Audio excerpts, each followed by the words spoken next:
Boa noite. Começar aqui mais uma de nossas lives para hoje.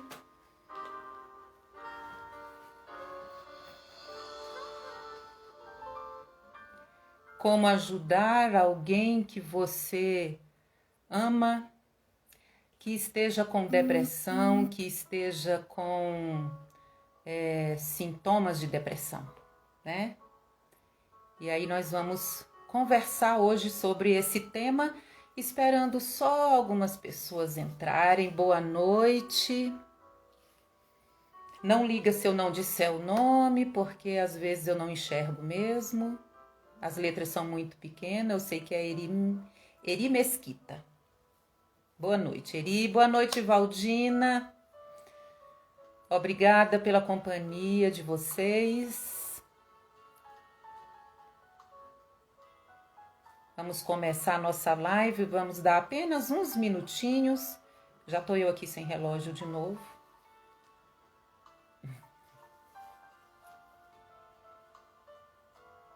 Saudade, viu, Ivaldina? Nossos encontros precisam voltar a acontecer. Essa semana mesmo eu estava lembrando de você.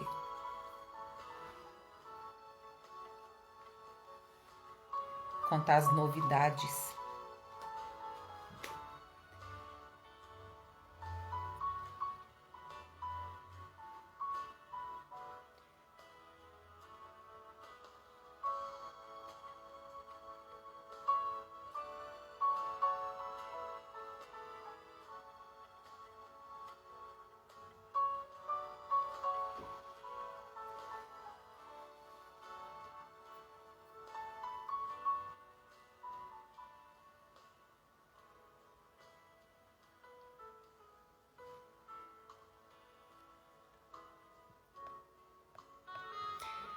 Então vamos lá, né, gente? Vamos começar aqui, não tem problema, nós aqui.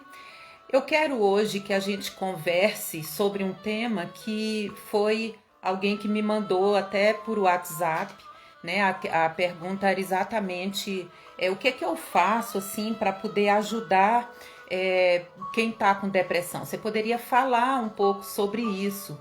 Porque a pessoa em questão falava, eu tenho um amigo que eu penso que ele esteja com depressão e assim, eu não sei direito o que falar, não sei se o que eu falo é correto, né? Se eu deveria falar de outra forma, enfim. Né? Então ela me pediu para falar, tia, para ajudar ali, né? Como que ela fala com alguém que esteja com depressão, que esteja ansioso, que esteja estressado, para ter um acolhimento, né? Dar um certo tipo de acolhimento ali, né? E aí eu resolvi fazer o nosso encontro de hoje baseado nessa sugestão que foi dada, né? Se você sabe reconhecer os sintomas de uma depressão e se você sabe como ajudar uma pessoa que esteja em depressão, né? E aí, para isso, primeiro eu vou explicar, né, sobre esses sintomas, vamos fazer ali uma leve demonstração, não, uma leve apresentação de alguns tipos de depressão, né? E depois eu vou dar ali algumas dicas, né? Umas 12 dicas ali para o que você pode fazer, de que forma você pode ajudar para poder. De que forma você pode ajudar alguém que esteja ali com os sintomas depressivos, né? Primeiro, reconhecer. Se você sabe reconhecer quais são os sintomas da depressão. Se alguém quiser, inclusive, nos comentários colocar alguns dos sintomas que normalmente vocês se deparam, a gente vai conversando e aí você vai ter certeza de que a sua identificação ali está certa.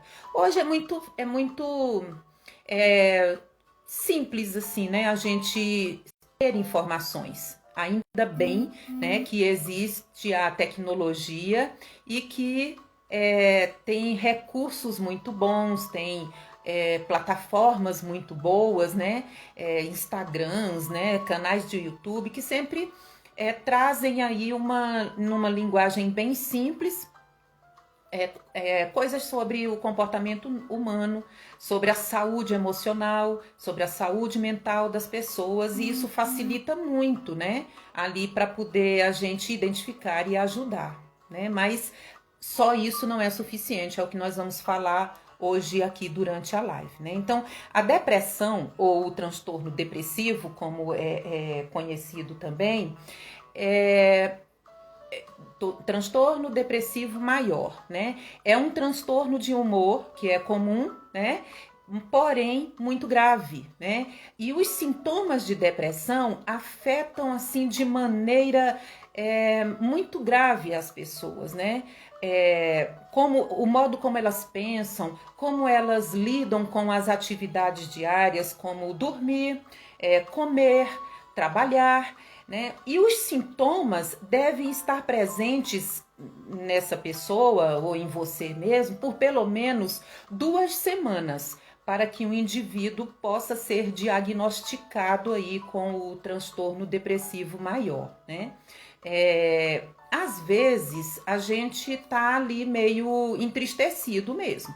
É normal que durante a vida da gente, a gente passe por períodos mais tristes, mais conflituosos, né? E queira se retirar um pouco ali do movimento, um pouco da vista de todo mundo. Mas isso não dura tanto tempo quanto um transtorno depressivo maior, né? É assim uma questão de se esconder um pouco para poder trabalhar alguma coisa que você considera ali um conflito. Às vezes não especificamente com alguém ou alguma coisa, mas aquelas chamadas crises existenciais, né? Isso tudo bem. Todos nós temos momentos de tristeza, momentos mais depresinho assim, mas eles não duram tanto tempo. Às vezes 2, 3 dias, daí você, tá tudo bem, vamos, vida que segue, né? Mas a pessoa que tá com um problema de depressão, não acontece dessa maneira com ela, né? Então, algumas formas de depressão são ligeiramente diferentes ali. Tem algumas formas que se diferenciam, né? E a gente tem o transtorno depressivo persistente, né? Que é chamado também de distimia e que é um humor deprimido e geralmente dura pelo menos uns 2 anos. Uma pessoa que é diagnosticada com o tipo persistente pode ter episódios de depressão maior, que é essa que eu falei aqui no começo, juntando ali com períodos de sintomas menos graves, né? Mas os sintomas devem durar 2 anos para que seja considerado um transtorno depressivo persistente, né? Nós temos também a depressão perinatal ou pós-parto, que é imediatamente antes do parto e após o parto, né? Depois eu vou falar especificamente alguns dados sobre isso também. É muito grave, né? É mais grave do que um chamado baby blues, que o baby blues tem sintomas relativamente baixos de depressão e de ansiedade, né? E normalmente desaparece dentro ali de 2 semanas após o parto. Aí a gente conta, pelas pesquisas que eu fiz aí, eles contam cerca de 80% de mulheres que experimentam esse baby blues, que é após a gestação. Isso é muito assim, né, gente? Comum. A gente, enquanto grávida, é ali o centro das atenções, é muito cuidada, né? As pessoas demonstram muito carinho com a gente. E daí você ganha o neném, transfere toda essa atenção para a criança, né? Você parece que deixa de existir. Então, da gravidez até depois do parto, você não é mais você, né? Você é alguém que carrega outro ser e é esse ser que é importante. Então, muitas pessoas não lidam muito bem com isso, né? Muitas mulheres não lidam muito bem com isso. Tem um certo conflito ali. Por quê? o parto já traz uma carga de desregulagem hormonal muito grande, né? E aí a pessoa fica muito mais melindrosa, muito mais sensível, né? Com toda essa mudança aí, e não tem a atenção muitas vezes que é necessária, né? E então sofre aí esse baby blues, que é uma depressãozinha que dura umas 2 semanas em média, mas depois a pessoa já consegue se reestruturar e seguir adiante ali com o bebê da melhor forma possível, né? Já as mulheres com depressão pós-parto mesmo experimentam assim uma grande depressão durante a gravidez, um período da gravidez, pode ser toda ou não, ou após o parto, né? Que aí a gente chama de depressão pós-parto mesmo. E os sentimentos ali são de extrema tristeza, de ansiedade com aquela situação nova que tá ali apresentando na vida dela, né? Principalmente mães de primeira viagem, e mesmo que não sejam mães de primeira viagem, porque um filho nunca é igual ao outro, uma gravidez não é igual a outra, um parto não é igual ao outro, enfim. São momentos da vida diferentes, né? E às vezes uma gravidez que talvez não tenha sido planejada, né? Então vem ali com uma certa carga que representa um sofrimento, um menos gostar ali daquele período, né? Mas também além da ansiedade, tem uma exaustão muito grande, né, que acompanha a depressão perinatal e pode dificultar que essas novas mães completem atividades de cuidados diários com ela mesma ou ali com o bebê que está nascendo, né? A gente tem também a depressão psicótica. A depressão psicótica é assim, ela ocorre quando uma pessoa sofre de depressão grave e além disso tem uma forma de psicose já presente ali nela, né, nessa depressão. Como ter falsas crenças, né? Umas crenças fixas e perturbadoras que levam a delírios, né?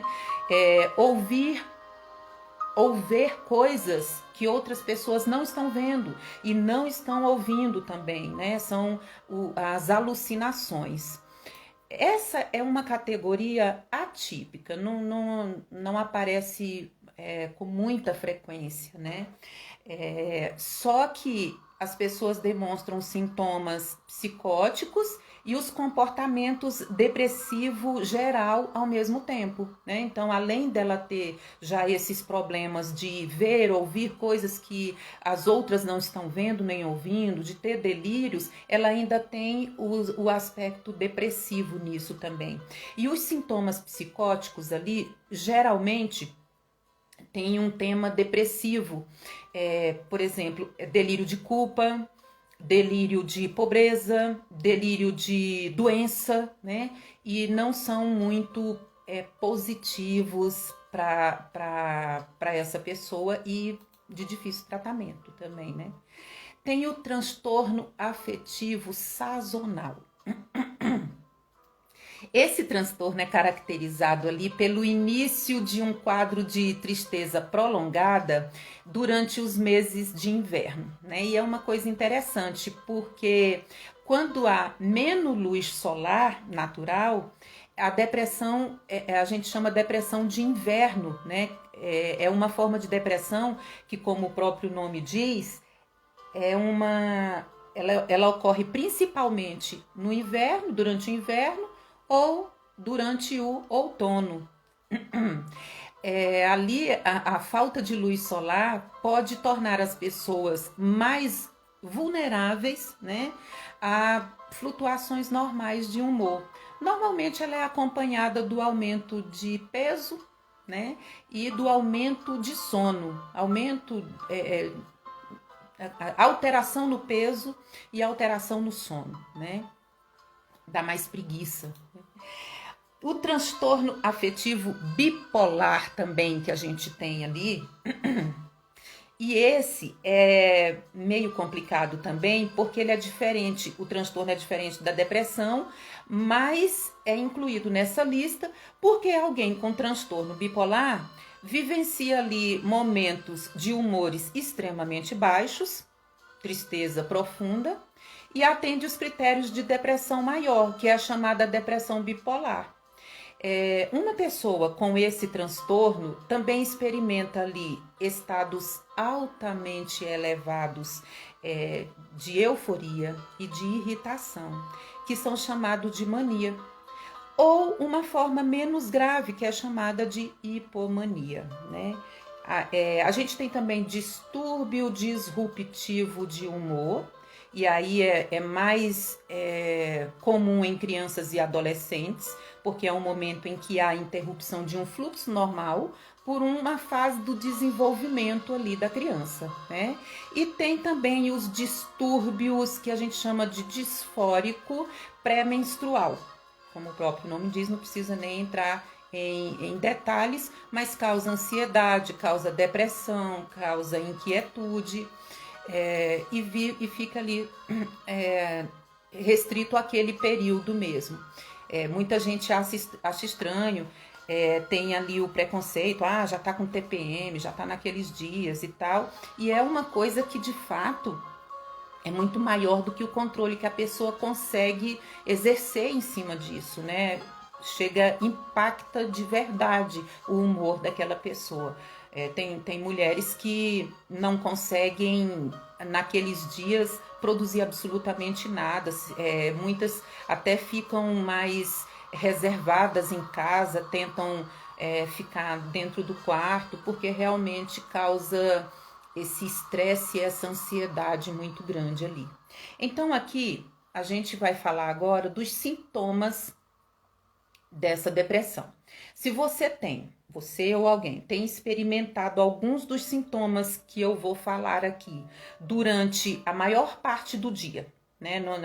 O dia tem 24 horas, a gente passa cerca de 16 horas aí acordado. Se durante essas 16 horas você passar a maior parte disso e quase todos os dias por pelo menos 2 semanas, você pode estar, ou essa pessoa pode estar ali com depressão. Por exemplo, um humor triste. Você tá com uma sensação ansiosa, um vazio persistente, sem explicação, sem motivação que justifique esse sentimento. Um outro sintoma são sentimentos de desesperança, um luto, um pessimismo, uma visão completamente triste da vida, dos acontecimentos, nada te alegra, nenhuma pessoa consegue promover ali um estado diferenciado para você.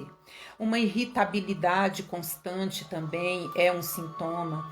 Sentimentos de culpa, de inutilidade ou de desamparo. Estou assim eternamente injustiçada, ninguém me compreende, coisas desse tipo. Perda de interesse ou prazer pela vida, né? Pelos hobbies, por atividades que antes traziam prazer ali para você, a diminuição da energia ou uma fadiga muito grande, um cansaço inexplicável, se mover demais ou se mover de mais ou de menos, falar devagar também, falar mais devagar do que habitualmente, se sentir muito inquieto, ter problema para ficar sentado, dificuldade de concentração, lembrança ou tomada de decisão, né? Você não consegue lembrar direito das coisas, não consegue tomar decisões de forma adequada, de forma clara, fica sempre com muitas dúvidas, porque você tá já ali naquele ritmo de tristeza, de desamparo, de sentimento de menos valor, dificuldade para dormir, ou despertar de manhã cedo, ou dormir demais também, por mais horas do que o habitualmente ou do que o que seria conveniente para suprir sua necessidade de sono diária. O apetite alterado, alteração no peso também, para ganho ou perda de peso, pensamento de morte ou suicídio, ou tentativa de se machucar, dores como dores de cabeça, cólicas, problemas digestivos sem uma causa física clara, aquele nervosismo que te deixa com o estômago frio demais, com uma falta de apetite e que não se alivia nem com tratamento. Às vezes já tomou alguma medicação, algum chá, algum remédio e mesmo assim não tem efeito nenhum. Agora, nem todo mundo que está deprimido experimenta cada sintoma desse que eu falei. Algumas pessoas experimentam apenas alguns e outras pessoas podem experimentar muitos desses sintomas. É uma coisa muito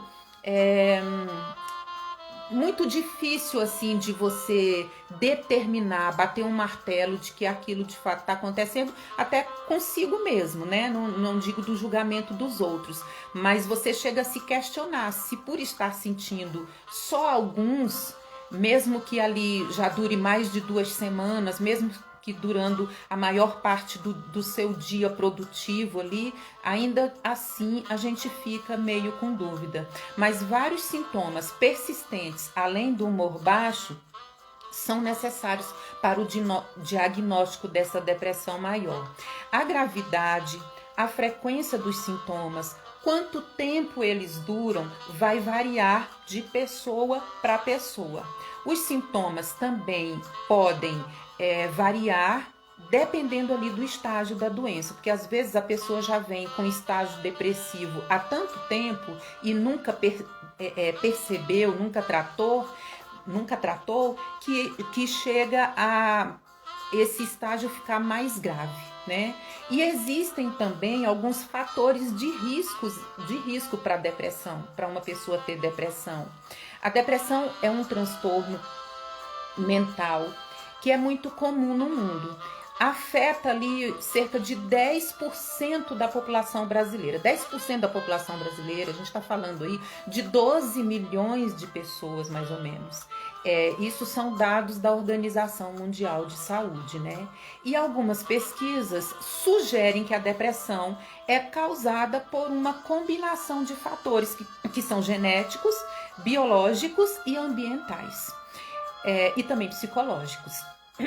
E pode acontecer ali em qualquer idade, mas muito mais comum em pessoas adultas, jovens adultos ou na terceira idade. Não significa que crianças e adolescentes não sejam acometidos, mas a forma como a criança e adolescente aparece, como a depressão aparece para criança e adolescente, é em forma de irritabilidade e de humor baixo, né? Diferente ali dos aspectos do adulto. Talvez hoje pela correria, pelas exigências, por vários problemas que as crianças são expostas e os adolescentes também, além da mudança de fase da vida, né? Muitos transtornos crônicos de humor e ansiedade em adultos começam em níveis elevados de ansiedade em criança, quando crianças ainda. Por exemplo, a adolescência é uma fase de muitas mudanças, né, para a pessoa, e são mudanças importantes. Então, a baixa autoestima, os conflitos familiares, o fracasso escolar, né, essa grande exigência, essa grande competitividade, as perdas afetivas, são sintomas que, juntando ali com o estresse emocional, podem colocar esses jovens em grupo de risco para o suicídio. Por isso que é muito importante o acompanhamento, a atenção da família com relação a alguns sintomas que os jovens aparecem. Tem família que já é ali um celeiro, né, de adoecimento emocional. Quando você ali não acolhe o seu adolescente, e eu falo principalmente da adolescência, porque quando nasce um adolescente, o pai, a família, os pais perdem uma criança. E talvez os pais não estejam preparados para perder aquela criança e ganhar um adolescente, parir um adolescente. Porque você precisa deixar de ser pais de criança para passar a ser pais de adolescente. É um dar limitado, né, de liberdade, que ao mesmo tempo é merecida, é vigiada, mas é também monitorada, né? Vamos trocar a palavra de vigiada para monitorada, mas para esse adolescente entender que ele é de confiança, que ele é amado, que as coisas que ele aprendeu estão ali sedimentadas dentro dele, né? Então muitas famílias levam esse olhar menos atencioso para esse adolescente, trata ele como uma criança em alguns momentos, ele não é adequado para fazer algumas coisas porque já não é mais criança, mas ele também não pode fazer outras coisas porque ele não é adulto e ele fica ali naquele meio que ele não sabe se colocar. E as crises que esse adolescente vive são crises muito verdadeiras para ele. Então, se a família não tem um olhar atencioso para esse jovem, para esse adolescente, o risco dessa variação de humor é muito grande. E a maneira como esse jovem muitas vezes vai mostrar isso é se automutilando, é se envolvendo em aventuras perigosas, em comportamentos perigosos que podem trazer consequências sérias para a vida dele e da família. Então, o diálogo dentro da família é sempre o essencial para poder prevenir, para poder entender, né, o que está acontecendo com qualquer membro ali daquela família. A gente conversou numa outra live sobre famílias tóxicas, né? E assim, os pais são os gestores ali daquela família. Então seria interessante que os pais se informassem, mudassem o comportamento em algumas vezes, afinal, eles já viveram um período de adolescência, eles já foram crianças. Se a gente buscar na memória da gente o que agradava e o que desagradava, a gente consegue entender a linguagem e a mensagem que esse jovem está passando para a gente. E aí a gente consegue minimizar ou às vezes evitar vários conflitos que podem culminar em quadros depressivos, né? Quadros de adoecimento emocional ali para aquele jovem. Então, voltando aqui, na meia-idade ou em adultos mais velhos, a depressão pode ocorrer em conjunto com outras doenças também, que são doenças crônicas e graves, como o diabetes, o câncer, doenças cardíacas, a doença de Parkinson. E essas condições são muitas vezes piores quando a depressão está presente, né? E às vezes também a medicação usada para essas doenças pode incidir em sintomas depressivos. Por isso é interessante que os médicos que acompanham esse paciente com essas doenças sejam informados das alterações de humor. O médico não vai adivinhar. A gente precisa chegar e dizer que a partir do momento que começou determinada medicação, percebeu alteração no sono, alteração no humor, para ele poder ajustar essa medicação, né? Se é um médico de confiança que acompanha há bastante tempo, isso é totalmente possível. Sabendo disso, desses sintomas aí, é bom saber esses fatores que eu falei. Esqueci de colocar água aqui para mim, agora a garganta tá seca. Esses fatores de risco vão incluir o histórico pessoal ou familiar de depressão, né? Se a pessoa já teve depressão anteriormente e tratou, como é que foi esse tratamento? Como foi essa depressão? Ou mesmo um histórico familiar de depressão, né? Mudanças importantes na vida, né? Que tenham trazido traumas, que tenham causado algum estresse significativo ali. Certas doenças físicas e medicamentos, como eu falei ainda há pouco, né? E com essas informações, a gente vai então conversar sobre essas dicas que eu falei para você poder ajudar um amigo próximo, um parente que esteja com depressão, né? Alguém da família, algum colega, sabendo identificar, sabendo dos fatores de risco, porque é todo o quê?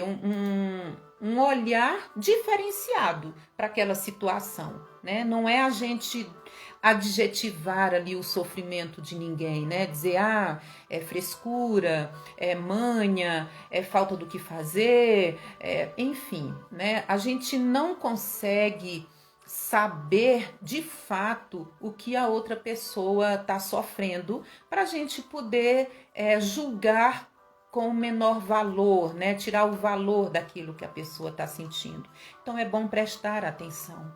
Elas nem sempre reconhecem esses sinais sozinhas, né? Muitas vezes vem passando por isso, até por vergonha, consegue omitir muitas coisas por muito tempo e as pessoas próximas ali não percebem da maneira como deveria perceber. Isso significa que muitas pessoas ao nosso redor podem estar apresentando esses sintomas e não há duas pessoas afetadas da mesma forma por depressão, como também não tem uma única forma de tratar a depressão, não é uma receita pronta, não é um manual de instrução que a gente pode consultar e vai funcionar da mesma forma para todo mundo. As pessoas são diferentes e os tratamentos também serão diferentes, né?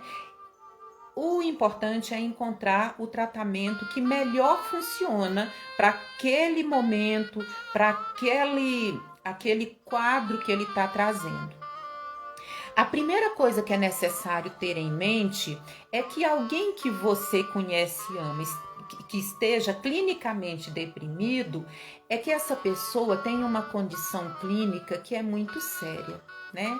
E mesmo com toda a boa vontade que a gente tem de dar um ombro amigo ali para ouvir as coisas, para uma hora, para ouvir o choro dessa pessoa, algumas intervenções precisam ser feitas. E essas... garoto, muito obrigada. Era nas costas. Melhorou. Tomei remédio. Obrigada, filho.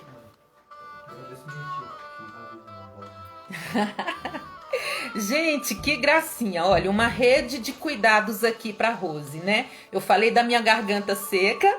A minha irmã Ivaldina mandou uma mensagem pro meu filho que estava lá no quarto. Meu filho, ó, trouxe a água para mim aqui.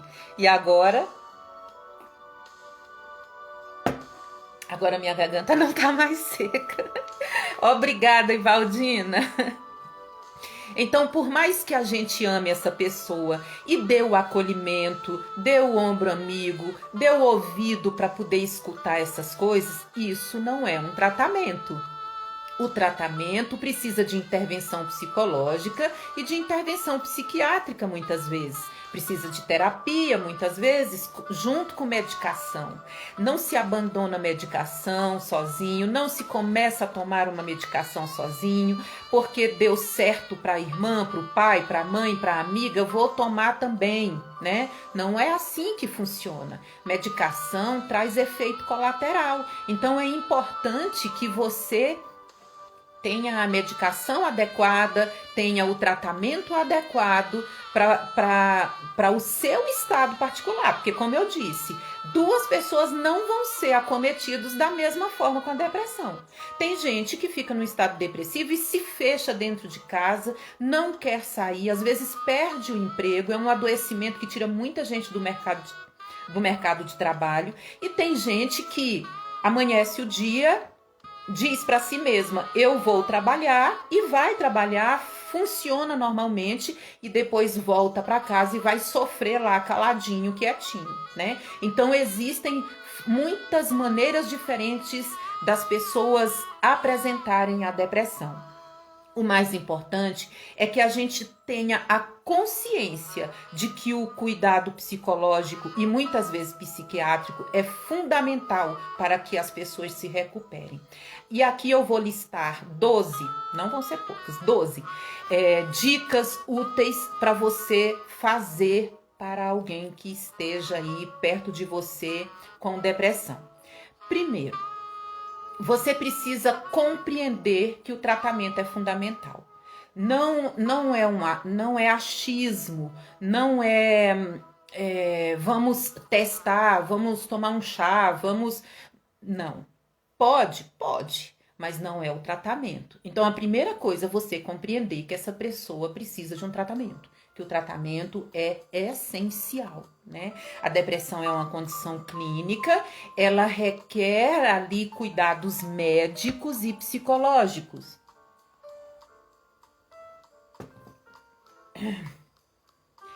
Como um membro da família ou amigo, você pode ouvir a pessoa, você pode dar o seu apoio, você pode dar o seu ouvido, o seu abrigo, mas isso não é suficiente. Isso precisa ser bem entendido. É necessário que você tenha sempre isso em mente. A compreensão da gravidade do problema pode impedir que essa pessoa perca a paciência, essa pessoa que está dando ali o suporte, perca a paciência ou fique frustrado com a pessoa depressiva, porque é muito comum isso, você ouve, aí lógico, a pessoa não mudou, porque é um quadro clínico, é uma doença, né? Aí nada resolve o que você faz. Aí você fica frustrado, você não quer mais ouvir, você evita aquela pessoa, você não atende mensagem, não chama ela para os lugares, e isso não é a melhor ajuda, evidentemente, né? Os melhores esforços que você fizer não vai ajudar nesse momento que a pessoa está com depressão. Pessoas que estão deprimidas, muitas vezes, não conseguem dormir. E dificilmente você vai dar conta de fazer essa pessoa dormir. Ela vai precisar de um outro tipo de intervenção ali. Você não vai resolver esse problema dela. Segunda coisa é que você tem que ser proativo nos seus cuidados. Como que é ser proativo nos seus cuidados? A melhor coisa que você pode fazer para alguém com depressão é apoiar o tratamento dele. Né? Diga a essa pessoa, a esse amigo, a esse familiar que está com depressão, que é um distúrbio grave e que ignorar não vai fazer ele melhorar, não vai fazer a depressão desaparecer. Quando alguém sofre um acidente, por exemplo, se machuca de alguma forma, se corta gravemente, qual a primeira providência? Levar para o hospital. Se foi um corte, vai costurar, se foi uma fratura, vai engessar. Qualquer coisa que tenha um machucado externo, qualquer doença que venha com tosse, dor de cabeça, não sei o quê, você vai procurar um tratamento, você vai ajudar aquela pessoa a procurar a melhor forma de curar aquilo ali. Com a depressão é do mesmo jeito, você tem que procurar o melhor tratamento para ela. E Valdina está falando aqui que até porque essas pessoas não são qualificadas, por isso a importância do profissional. Exatamente, Valdina.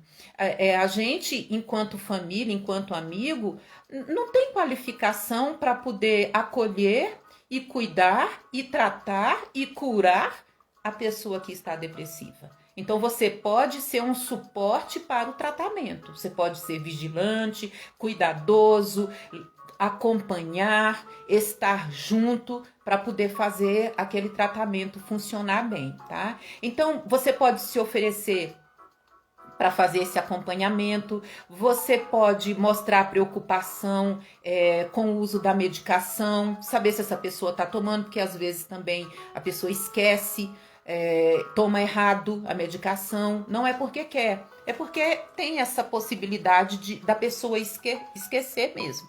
Então acolha, escute, né, e esteja atento. Este acolhimento, inclusive, pode reduzir a chance da pessoa cometer o suicídio. Né? Então, ouça atentamente esses sinais de desesperança, de pessimismo, e não tenha medo de chamar um profissional, um psicólogo, de levar no psiquiatra ou a uma clínica que seja segura, que seja adequada para poder começar um tratamento. Outra dica: mantenha contato para ajudar um amigo com depressão. Ligue, visite, insista, seja chato mesmo de alguma forma, né? Mas não tanto, né? Não deixe de convidar essa pessoa para se juntar a você, para se juntar ao grupo de amigos em atividades diárias. Pessoas que estão deprimidas tendem a ficar isoladas, né? Elas acham melhor, porque ali não precisa conversar com ninguém, não precisa interagir, não precisa fingir que está bem, né? Ela sozinha é ela com ela mesma, né? Elas pensam que vão incomodar as outras pessoas, então muitas vezes elas não querem estar junto dos outros, né? Ela vai querer ficar isolada. E talvez seja necessário nesse momento ser enfático e trabalhar mais duro ali para apoiar e envolver alguém que esteja deprimido nessas atividades. Escolha atividades que promovam um sentimento de realização para essa pessoa, um sentimento de recompensa, de que valeu a pena, de que ganhou alguma coisa, um elogio, sei lá, sabe? Alguma coisa assim que dê prazer para essa pessoa, né? Isso é muito útil para para melhora da depressão. Escolha algo que essa pessoa ache interessante de fazer. Ainda assim, tenha em mente que eles podem não se sentir assim tão interessado. Isso é normal também, tá? Imediatamente pode não ter o envolvimento. Inicialmente, inclusive, muito provavelmente vai dizer não, tá? As rotinas que você pode oportunizar ali de promover um exercício, né? Uma coisa de nutrição, que ofereça mesmo ali uma realização naquele momento, né? Uma quantidade saudável de sono, né? A minha proposta sempre é levar para o relaxamento. Incentive a prática de atividades prazerosas. Convide esse amigo aí para realizar alguma atividade ao ar livre. As atividades ao ar livre são muito positivas. Uma caminhada, por exemplo, um passeio de bicicleta, até mesmo um piquenique, né? Bobo, uma lanchonete que seja ao ar livre, lugares que tem praia aí, né? Tem gente aqui que está assistindo que vive em lugar que tem praia. A praia tem um poder magnífico, né? De acalmar, dá aquela sensação de infinitude, né? De coisa plena, né? De apreciação. Isso é muito bom. Um pouco de caminhada, de exercício físico vai também contribuir na liberação de hormônios do prazer, como a endorfina, a dopamina, né? Estimular a participação em aulas de pilates, de yoga, de mindfulness, de meditação, música, atividade com música. A música é muito curativa, né? Você começa a ouvir uma música, te remete a coisas prazerosas, gostosas, às vezes coisas tristes. Já teve até um exercício que eu botei numa outra live, que para você usar música que te entristeza para você trabalhar a emoção. Mas a música também traz emoção de alegria, lembrar momentos importantes, significativos ali na vida da pessoa, né? E Valdina tá dizendo aqui que o Nordeste dela é maravilhoso. O nosso Nordeste é maravilhoso mesmo. E propor coisas mais divertidas que essa pessoa costumava fazer antes e que agora ela está negligenciando. Uma vez eu atendi um rapaz meio que estava depressivo e aí em algumas sessões eu perguntei o que ele gostava de fazer antes, que ele naquele momento só trabalhava, né, só ficava em casa e tal. Aí ele lembrou que gostava muito de skate na adolescência dele e até próximo da idade que ele estava ali. E aí eu perguntei o que impedia ele de andar de skate, e ele virou e falou assim: eu não sei, nunca mais eu lembrei de skate. Então muitas vezes a pessoa tinha muita satisfação em alguma atividade e a rotina, né, a pressa do dia a dia não permitiu por muito tempo que ela tivesse acesso àquilo. Então nada mais interessante que resgate essas memórias de atividades que traziam prazer para essa pessoa, para que ela faça naquele momento. E quem sabe ali resgate uma certa satisfação, nem que seja por um período curto ali. O importante é que proporcione ali momentos de alegria, né? E algumas oportunidades para dar risadas também, porque rir, tem um ditado que fala, rir é o melhor remédio. Se você, uma vez eu falei com uma outra paciente minha também, que ela falava, eu acordo assim, já mal-humorada, fico preocupada com o meu dia. E eu tinha visto que eu não tenho uma caneta, tem um pincel aqui. E aí eu falei pra ela, sabe o que você vai fazer? Mesmo sem querer rir, pra você tirar assim o semblante, e às vezes até eu também faço isso, às vezes antes da live eu faço isso. Coloca uma caneta entre os dentes, isso aqui é grande, mas quando você faz isso, você fica, né, sorridente. Então assim, dar gargalhadas, né? Fazer essa pessoa sorrir de alguma coisa, né? De alguma forma. Tem sempre um amigo mais palhaço ali que diverte as pessoas naturalmente, só pela fala. Eu tenho uma amiga assim, a Amanda, só dela abrir a boca a gente já começa a rir, né? Tudo é piada e a gente ri tanto junto que chega, dói o abdômen. Ela fez uma cirurgia de siso e eu fui visitar, ao invés dela melhorar, ela foi piorar, porque a gente riu tanto que quando eu saí ela ficou reclamando que eu fiz foi fazer ela sentir dor. Mas assim, rir é muito bom, né, gente? Em qualquer situação, em quase que qualquer situação. Tem situação que não vai caber o riso. Mas no caso da depressão, seria interessante proporcionar momentos que oportunizasse ali o sorriso, né? E um convite para cinema, para teatro, para passeio numa livraria, alguma coisa relacionada à espiritualidade, se for esse o caso seu e dessa pessoa que você acompanha, né? Aí vem aquela pergunta, né? Falar de Deus, né? Eu sempre falo de Deus quando a pessoa está deprimida, né? Me disseram isso também. E eu não sei se é certo. Por que que não é certo? Se a pessoa tem a fé em alguma coisa, use o que ela tem fé para poder dar conforto para ela. O importante é ela se sentir bem de alguma forma, se sentir acolhida de alguma forma, né? E se religiosidade, espiritualidade trouxer esse conforto, que seja usado. Não tem regra, não tem problema para isso, né? O importante é nutrir as necessidades físicas, emocionais e espirituais dessa pessoa, tá? Outra coisa, se concentre em pequenas metas, nada grandioso, né? Não vai, chamou para uma caminhada, vai caminhar 20 quilômetros, 15 quilômetros, não, vai caminhar um quarteirão, vai caminhar um pouco e sentar outro pouco, deitar num gramado, não sei. A regra quem faz é você no momento que está acontecendo. Uma pessoa deprimida pode perguntar para você por que você está se importando com ela, né? Por que ela deveria sair da cama hoje, sair de casa nesse dia, e você pode ajudar a responder essas perguntas quando você oferece ali um reforço positivo de que ela vai encontrar, tomar um sol, de que ela vai conseguir sorrir, ver outras pessoas andando, vai encontrar plantas, se for o caso dela gostar, passear por vitrine de loja, se for esse. Mas pequenas coisas simples que a gente consegue identificar a importância delas no dia a dia da gente. A introspecção depressiva e a passividade podem ser reduzidas através desse tipo de incentivo. E trabalhe para estimular um sentimento de recompensa ao atingir esses pequenos objetivos, né?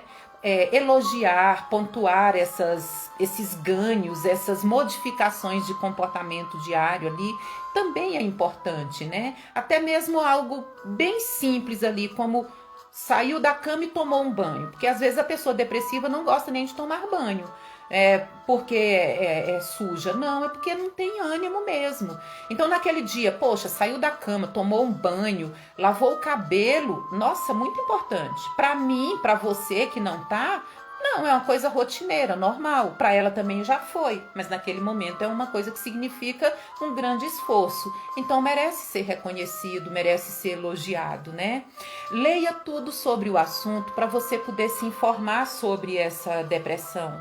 Isso é importante. Tem livros até de autoajuda, de autores sérios, que são bem importantes nesse processo de você conhecer, de você compreender o que está acontecendo com essa pessoa. Blogs da internet, canais de YouTube, canais perfis de Instagram, Facebook, enfim, tem muita informação boa por aí. O importante é você ver a confiabilidade do profissional ali, do canal, do blog que você está visitando, as informações pesquisadas, né? Então essa leitura pode ser muito significativa aí para você conseguir ajudar essa pessoa.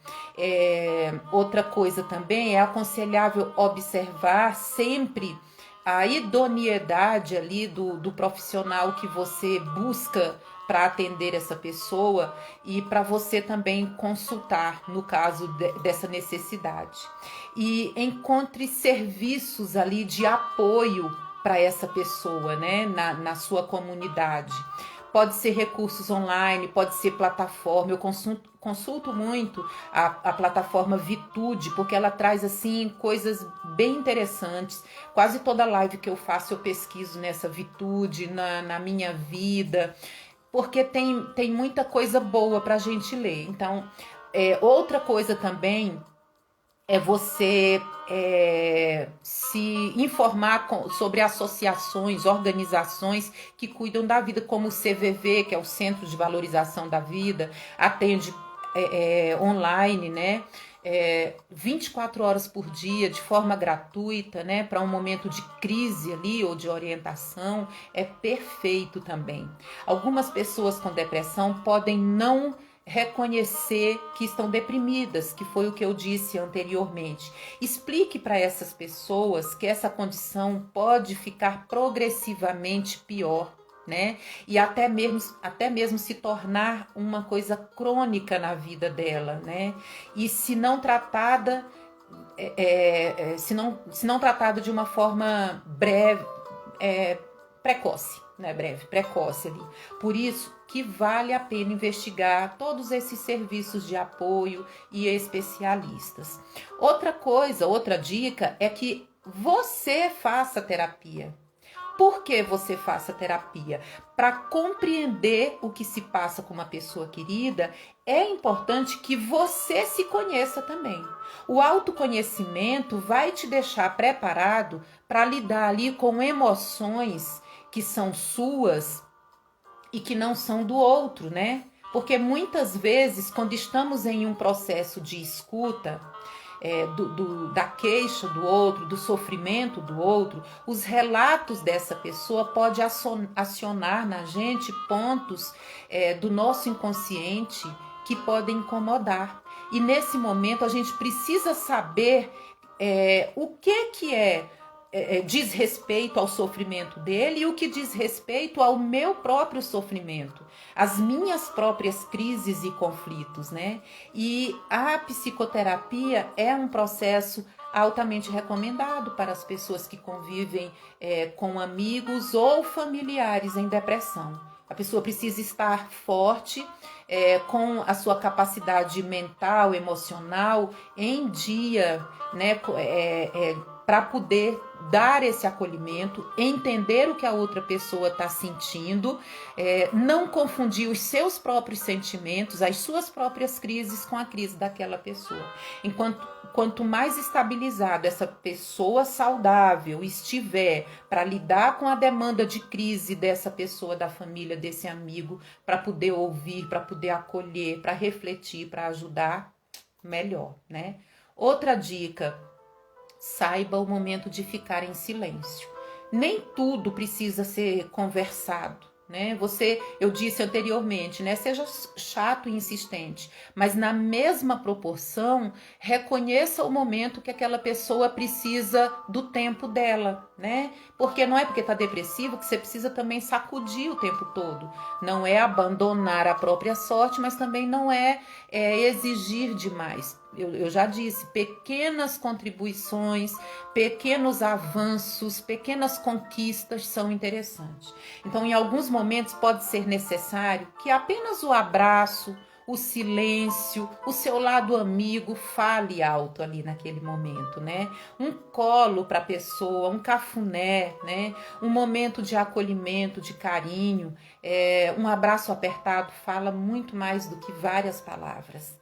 Da mesma forma, saiba também o momento certo de se despedir.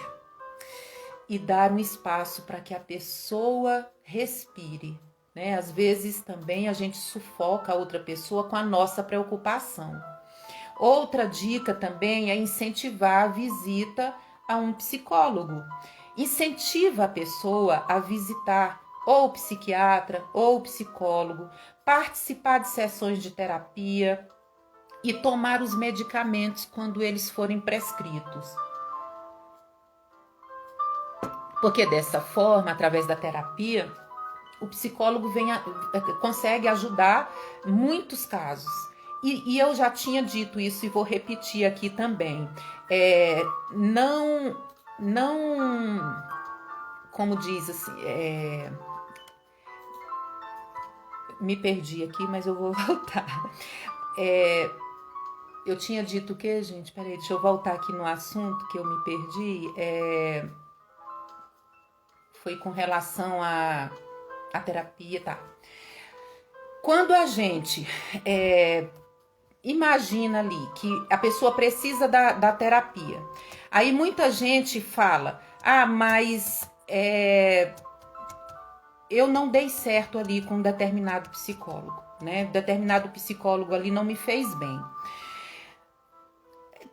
Tem isso, só que tem profissionais e profissionais, né? Por quê? Às vezes, eu não disse no início aqui que é um tratamento de tentativas, né? De erros e de acertos. Então, muitas vezes, não dá certo com um psicólogo, não é motivo de parar o tratamento, né? E ficar só na medicação. O tratamento é medicação e psicoterapia. Então, muitas vezes, você não deu certo com um, você precisa procurar outro que vá dar certo. Até encontrar um que você sinta uma conexão adequada naquele tratamento. Assim, a pessoa depressiva não vai procurar um psicólogo sozinho.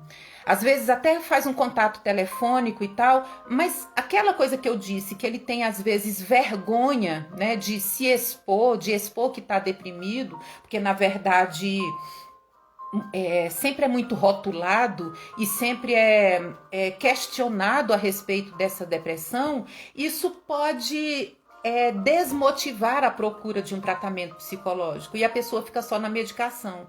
Só que quando o psiquiatra passa a medicação, ele recomenda a psicoterapia porque em algum momento você vai precisar ter o autocontrole, você vai precisar caminhar sozinho, sem a medicação.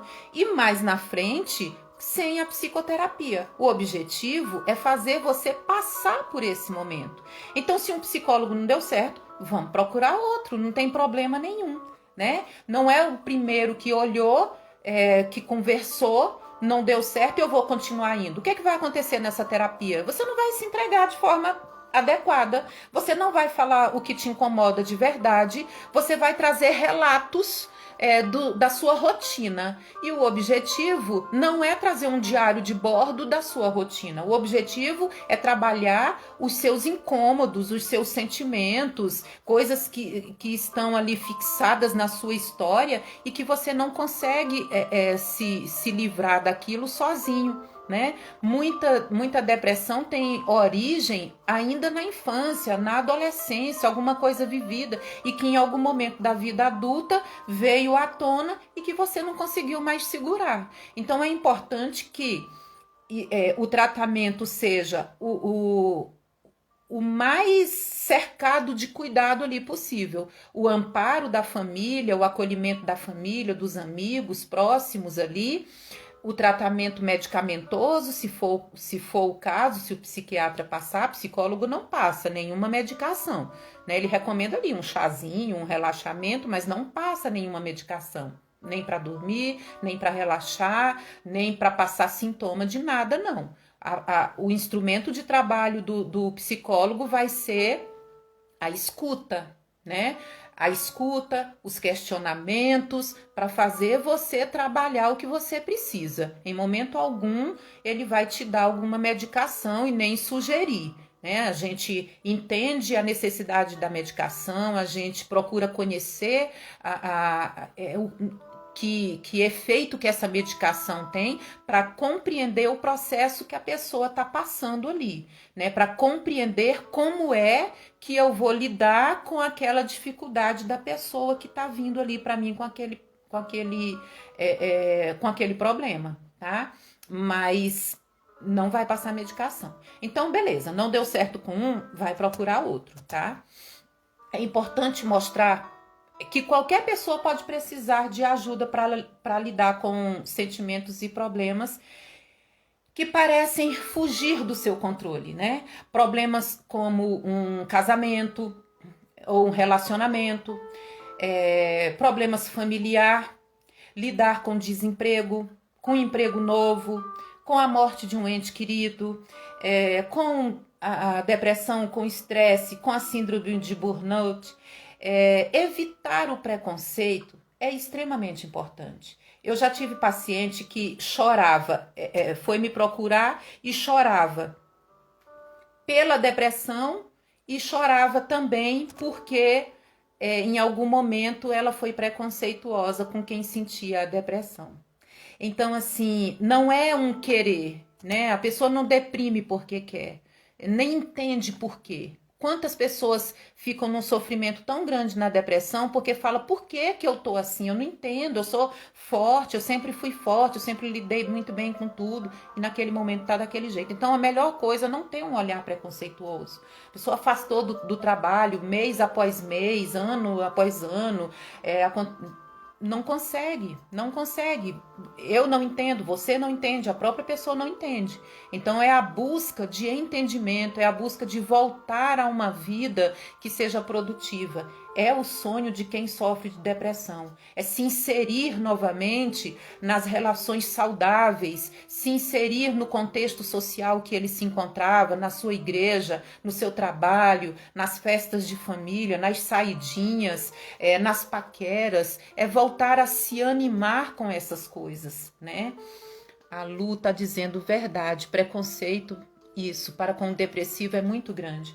Porque as pessoas ficam ali no julgamento. E isso pode acontecer com qualquer um, né? Tem gente até que pensa que por ser psiquiatra ou psicólogo ou não sei o que, não vai sofrer de depressão, as outras pessoas acham, né? Mas somos seres humanos, todos nós, né? Todos nós, em algum momento, podemos passar por algum problema que impacte a gente de uma forma que a gente não consegue lidar com aquilo. Então, não ter preconceito é a melhor forma de você acolher alguém.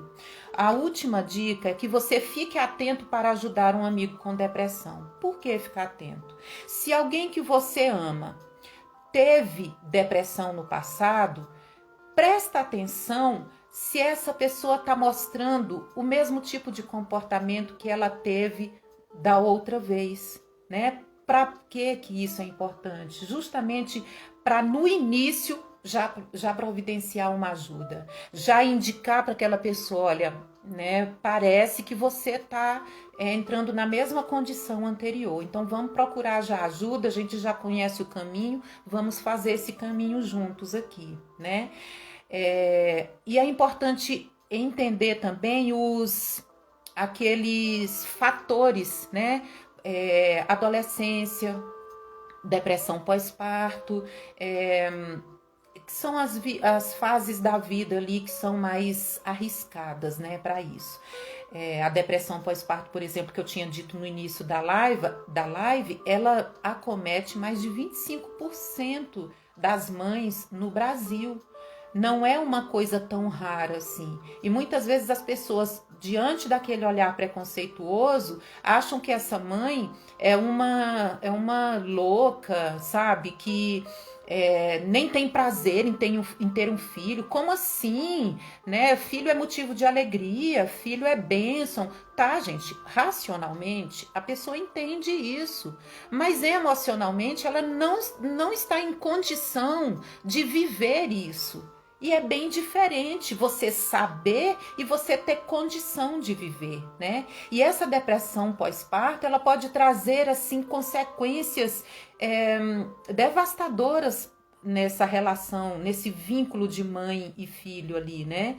Sobretudo no que se refere ao aspecto afetivo. Qual a mãe que se propõe a ser mãe que não quer amar seu filho? Racionalmente, ela quer amar seu filho, mas às vezes a depressão acomete ela de uma maneira tão devastadora que ela não consegue fazer isso. É mais forte do que ela, né? Então isso pode ter efeito no desenvolvimento da criança, no desenvolvimento social, afetivo, cognitivo, além de deixar algumas sequelas prolongadas ali na infância e na adolescência. Né? Às vezes é um bebê ali de 1 ano, 2 anos, tão irritado, tão nervoso, tão, né? E isso teve origem um pouquinho atrás ali, né? Eventualmente, uma mulher depressiva normalmente vai amamentar menos tempo do que as outras e não vai cumprir ali o calendário de vacinação, por exemplo. Não vai ter cuidado diário necessário e efetivo com aquela criança, porque ela própria está descuidada. E as crianças, por sua vez, têm maior risco de apresentar o baixo peso, transtornos psicomotores. Além disso, se a coisa já é difícil para ele ou ela emocionalmente devida, isso pode piorar se tiver ali uma separação conjugal, se tiver a perda de um emprego dela ou do marido ou de quem sustenta ali a família, se tiver uma morte na família, né? Ou outro estresse ali que gere aquelas condições de necessidade de ajuda. E finalmente, tenha alguns cuidados a mais que são bem importantes para ajudar um amigo com depressão. Nunca diga para uma pessoa com depressão que ele não tem motivos para estar naquela situação, né? É como eu falei, racionalmente, essa pessoa pode até saber, eu não tenho motivo. Eu tenho casa para morar, eu tenho meu carro, nossa, tem comida na mesa todo dia, meu guarda-roupa é cheio de roupa, eu tenho meus filhos com saúde, eu tenho saúde, tá, sabe? Mas isso não justifica, isso não é motivo para a depressão desaparecer. Se fosse assim, não teríamos pessoas milionárias em quadros depressivos profundos, né? Quantos artistas já tiraram a própria vida por conta de depressão, né? Produziu tanta coisa, trabalhou tanto e aquela dor ficava escondida, às vezes achando que o álcool, a droga, a diversão louca, insana e tal, fosse calar aquela depressão, aquele mal-estar, e não calou, né? E são pessoas que a gente vê aí na mídia que você nunca imagina, né? Quando o último que eu lembro ali foi o Louro José da Ana Maria lá, né? O Tom Veiga que fazia o Louro José. Divertidíssimo, super bem-humorado, trabalhava com humor, na verdade, né? O programa era o que era, assim, de divertido por causa das tiradas que ele fazia ali, né? E tudo indica, né, que ele tirou a própria vida, né? Por quê? Por conta de quadro depressivo, né? E quantos outros a gente já ouviu falar?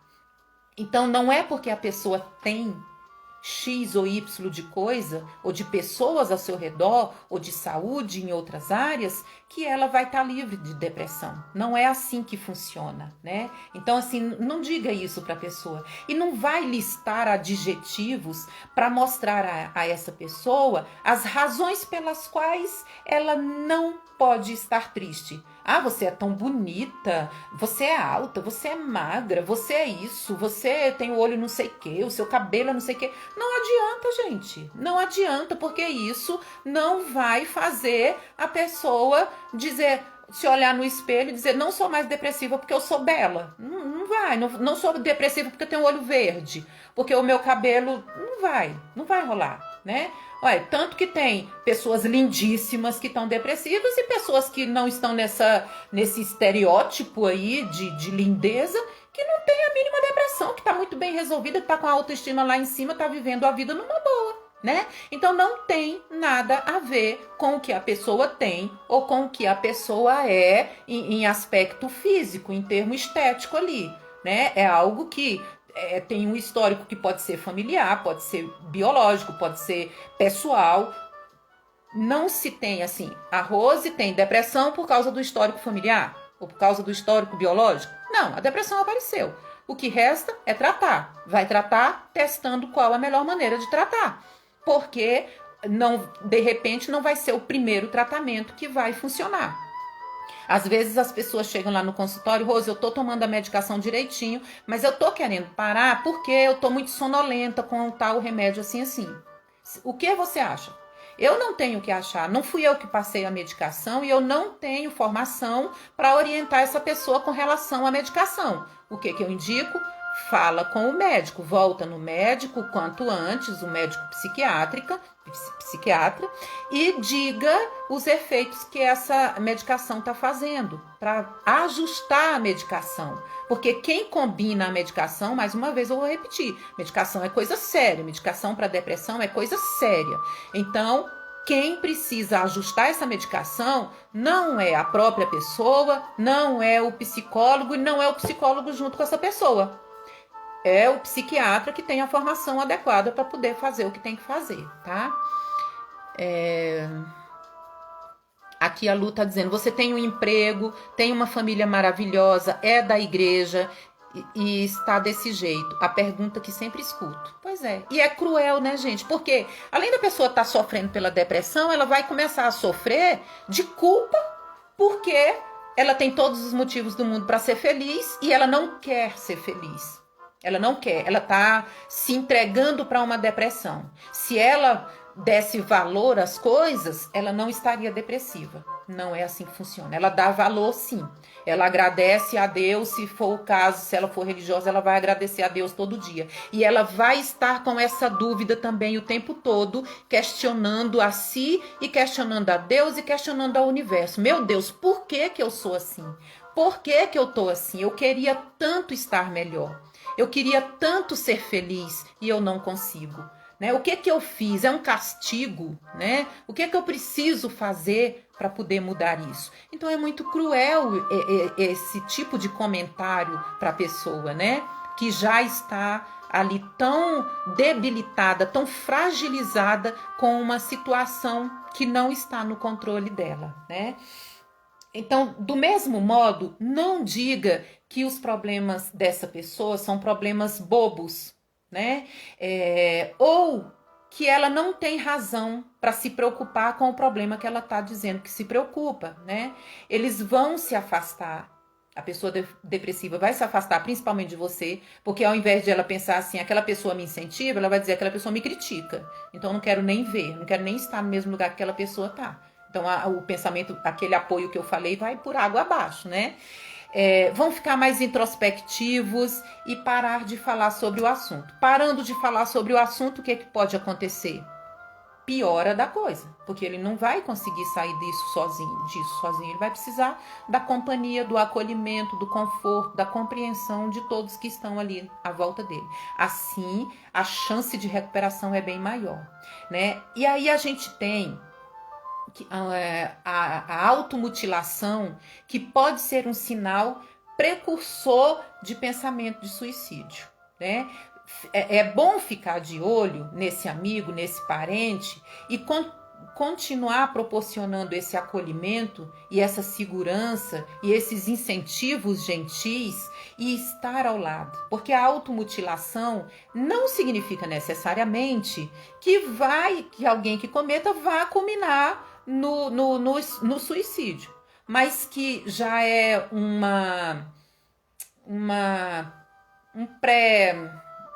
estágio, né? Vamos dizer assim, para que algo mais grave aconteça, sim, tá?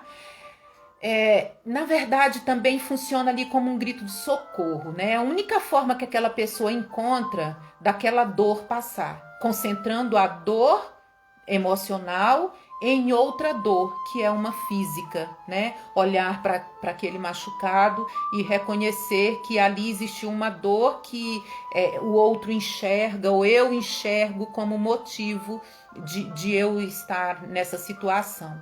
Então, muitas tentativas de suicídio, que eu falei ainda há pouco, não acontece quando a pessoa está no fundo do poço ali, não, acabado com a depressão. Ela acontece justamente numa melhora. porque aí a pessoa tem energia para poder ter as ideias e praticar a ação que leva ao suicídio. Então é muito importante o acolhimento para estar junto no momento que essa pessoa tiver ali com melhor condição, porque nem sempre estar na melhor condição do que o estágio anterior significa que ela está bem, né? É uma fase que pode subir, que pode levar para a cura ali, para o controle, mas também é um momento perigoso em que ela pode usar dessa energia renovada para cometer alguma coisa contra a própria vida. Então é preciso estar atento, né? No caso de uma tentativa de suicídio, que você perceba, né, que você esteja ali, não adianta ligar para a polícia, gente. A gente precisa ligar para a clínica, né, para profissional de saúde mental, entrar em contato, como eu disse, com o centro de valorização da vida, para ser orientado, para colocar essa pessoa para conversar. Então, a atenção voltada para essa pessoa e para os sintomas, a linguagem que ela vem usando, a linguagem corporal, verbal que ela vem usando recorrentemente, são indícios ali que você precisa ligar uma luzinha de alerta de que você precisa ficar mais atento, né? Ivaldina... nunca tinha ouvido falar, Ivaldina? Pois é. As pessoas, você fala, às vezes a gente vê assim, a automutilação geralmente é muito vista em adolescentes, né? E aí às vezes tem gente que fala assim, não tem o que fazer, né? Frescura aí do adolescente. Mais uma invenção dessa geração. Gente, basta um fazer e o outro entender que aquilo é uma alternativa para ele esconder alguma coisa mais profunda, que ele vai fazer também, né? E não é frescura. Tem adolescente que não se mutila, mas que desenvolve problema na pele, né, por conta de ansiedade e de depressão, né, a ponto de ferir a pele de tanto coçar, porque é um modo dele tirar o foco daquela emoção que ele não consegue lidar e colocar numa coisa física aqui, né? Numa coisa física que ele vai extravasar aquele sentimento, né? Então, muitas coisas precisam ser avaliadas, muitas coisas precisam ser vigiadas para a gente poder compreender. Então, fazendo uma breve recapitulação, as maneiras de ajudar que eu falei aqui, que são 12, compreender que o tratamento é fundamental, é a número 1, ser proativo nesses cuidados, falar sobre a depressão, né? Informar para a pessoa, dizer que ela que você está prestando atenção e que aquilo ali está acontecendo, manter o contato para ajudar essa pessoa, incentivar a prática de atividade prazerosa, se concentrar em metas pequenas, né? Não atos grandiosos, né? Ler sobre o assunto, encontrar serviço de apoio, fazer sua própria terapia.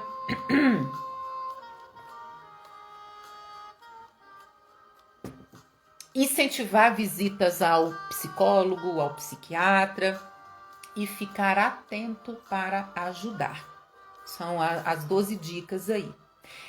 É isso, eu acho que eu falei tudo, não sei em quanto tempo eu levei, agora eu tô mais tranquila com relação a tempo, porque eu li em algum lugar que o Instagram não tá mais cortando com 1 hora. Eu já tinha percebido isso, mas eu queria saber se era verdade, e aí é verdade mesmo. Já as lives pode ter um tempo a mais, aí eu não fiquei mais desesperada.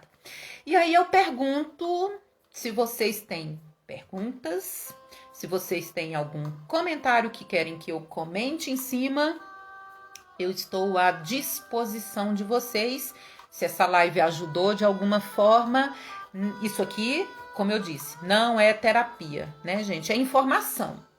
Quando a gente fica bem informado sobre as coisas, a gente tem condição de lutar contra essa coisa, né? Então, quando a gente se informa sobre saúde, a gente tem condição de manter a nossa saúde em dia, de prestar atenção nessa saúde.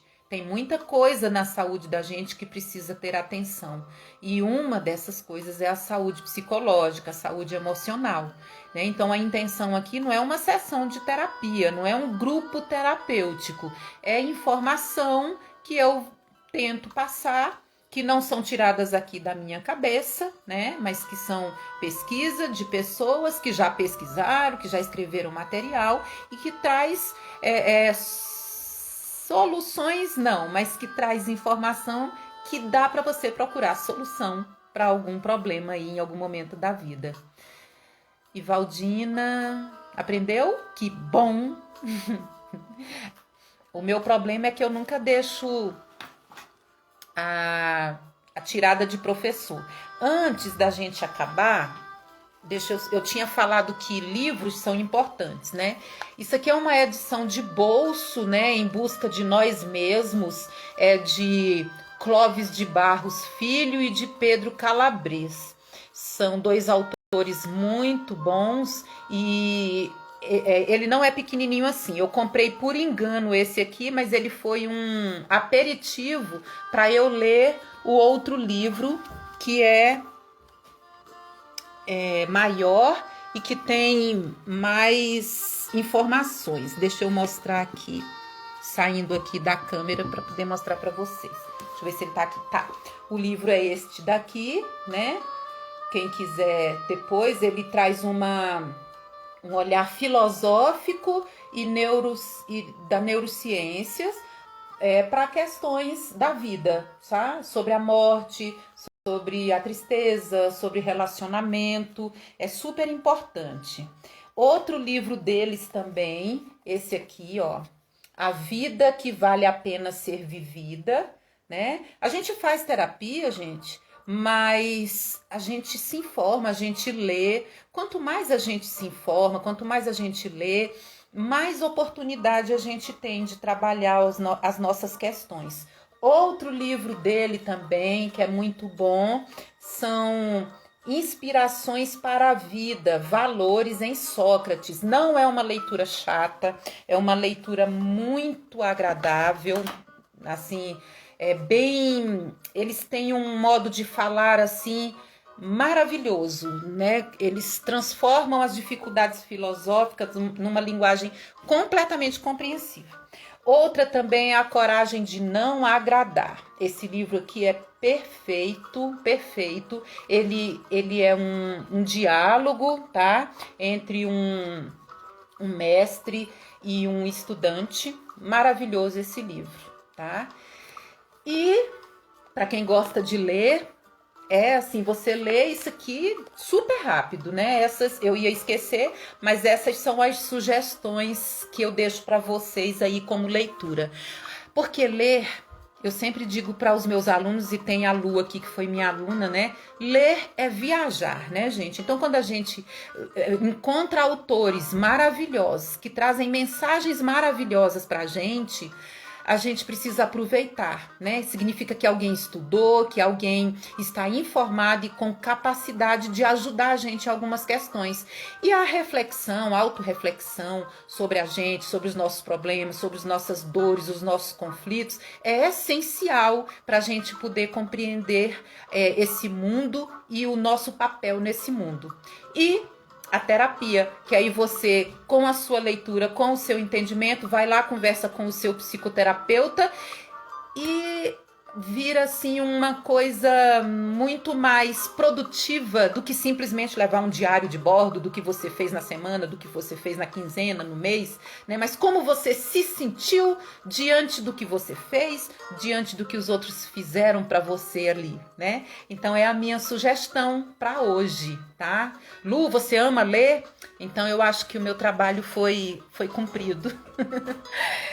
É isso, gente. Quem tinha alguma coisa para perguntar? Se ainda não perguntou, estamos aqui. Vou dar um minutinho aí, se alguém quiser perguntar alguma coisa. Podem deixar aí sugestão, que eu agradeço imensamente, porque a minha cabeça não tem criatividade nenhuma. Então, quando vocês deixam temas para eu poder colocar aí no Instagram, para eu botar nos stories, para eu falar, para eu fazer vídeo curto e para eu fazer a live, eu agradeço demais, porque eu não tenho criatividade. Eu acho que todo mundo já está falando do que eu estou falando e eu falar não é interessante. Então, eu tenho minhas crises também, é lógico, né? Se vocês quiserem sugerir, puderem sugerir, eu agradeço imensamente. A Lu tá dizendo, tem um que amo e me ajudou muito, autossabotagem, nunca mais, da Cecília. Olha, é bom aí, ó, quem gosta de ler, já anota essa sugestão aí. Lu, daí você me manda no privado essa sugestão desse livro aí, tá? Que eu vou agradecer. Rosário, amor, que bom que você tá aí. Peguei o finalzinho, mas valeu a pena. Eu vi que você devia estar lá cheia de criança ainda para você, né? Eu sei que a rotina é pesada. Nenhuma pergunta, gente? Podemos ficar por aqui? Não esqueçam, vamos sugerir, vamos comentar aonde vocês quiserem comentar para eu saber, para eu dosar o que eu trago, né, para vocês, porque eu acho que é sempre uma ajuda a gente conversar com quem a gente conhece, tá? Sem mais então, beijo para todo mundo, fica com Deus, até semana que vem. Semana que vem eu prometo que a gente se encontra novamente, tá bom? Beijinho, gente.